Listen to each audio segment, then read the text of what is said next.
નમસ્કાર મિત્રો, સ્વાગત છે તમારું ગીતા ટેસ્ટી કિચનમાં। આજે આપણે બનાવીશું શિયાળાની સ્પેશિયલ એવી સિંગદાણાની ચીકી। આ ચીકી બજાર જેવી જ ક્રિસ્પી અને ખાવામાં એકદમ ટેસ્ટી બનશે। અને આજે હું તમને પાયો બનાવવાની એક એવી રીત બતાવીશ કે જેનાથી તમારી ચીકી ક્યારેય દાંતમાં ચોટશે નહીં।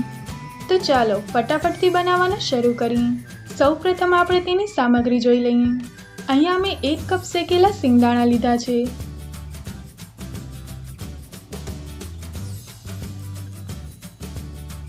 જેના મેં ફોતરા કાઢીને 2 ભાગ કરી લીધા છે। હવે તેની સામે આપણે 1 કપ ગોળ લીધો છે।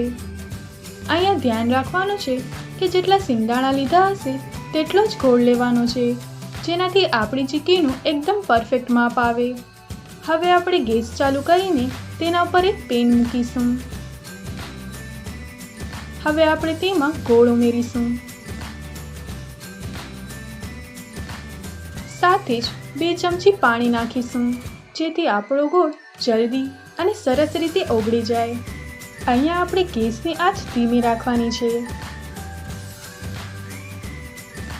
અહીંયા તમારા માટે એક ખાસ ટીપ, એક થાળી અથવા તો પ્લેટફોર્મ પર ઘી લગાવીને તૈયાર રાખવું, જેથી છેલ્લે આપણે ઉતાવળ ન થાય।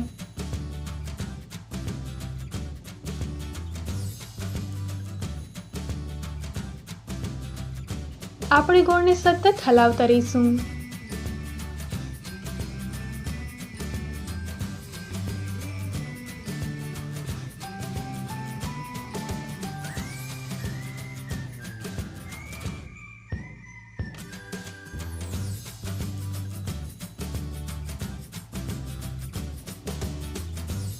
આપણો ગોળ પૂરો ઓગળી જાય એટલે તેમાં 1 ચમચી ઘી નાખીશું। ઘીથી ચીકીમાં બજાર જેવી જ સરસ ચમક આવે છે।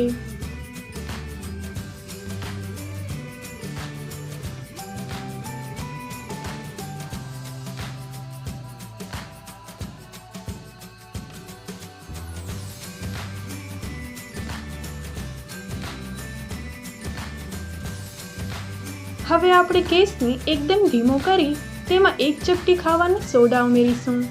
સોડા ઉમેરવાથી આપણી ચીકી એકદમ ફરસી બનશે અને તેનો રંગ પણ એકદમ સરસ આવશે।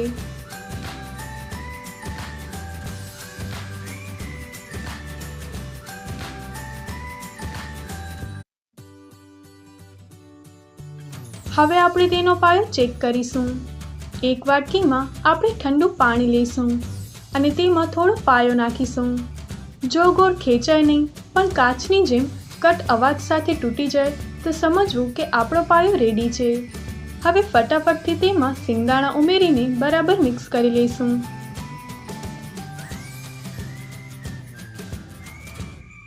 આ સમયે આપણે બધી જ પ્રોસેસને એકદમ ઝડપથી કરવાની છે। હવે તૈયાર થયેલા મિશ્રણને ઘી લગાવેલી થાળી અથવા તો સિલિકોન શીટ પર કાઢી લઈશું।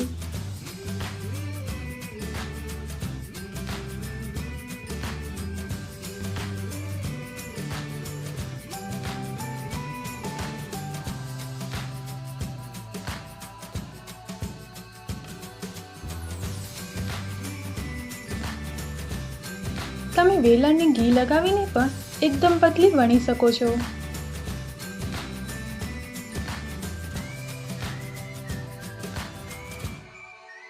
અથવા અહીંયા તમે વાટકીના તળિયે ઘી લગાવીને પણ તેને ફેલાવી શકો છો।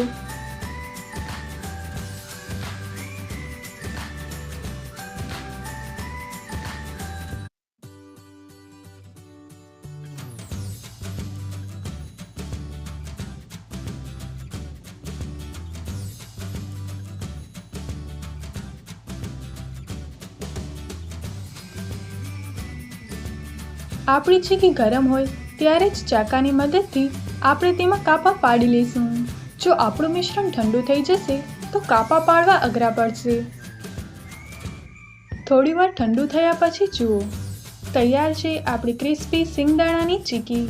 તમે જોઈ શકો છો તે કેટલી સરળતાથી તૂટી જાય છે અને દેખાવમાં પણ કેટલી સુંદર લાગે છે। આ રેસિપીને તમે ઘરે જરૂરથી ટ્રાય કરજો અને મને કોમેન્ટ્સમાં જણાવજો કે તમારી ચીકી કેવી બની। જો તમને વિડીયો ગમ્યો હોય તો વિડીયોને લાઈક કરજો, તમારા મિત્રો અને પરિવાર સાથે શેર કરજો અને મારી ચેનલ ગીતા's ટેસ્ટી કિચનને સબસ્ક્રાઈબ કરવાનું ભૂલશો નહીં. Thanks for watching.